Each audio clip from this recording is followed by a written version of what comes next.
Gezi bazarda tavuz haksız tuqqanlar. Nimişki tavuzni haksız taktı bize?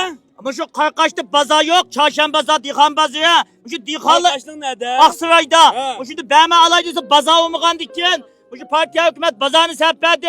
Naydı hoş oldun ben maç. Çaldın mı? Şimdi 8'in oğlan tavuk pişmekle çarşamba pazarda. Hem onu koş aldın mı? Haksız düşürmeyin. Karkaşlık Aksaray'da bazar yeniden bügel lint kesildi.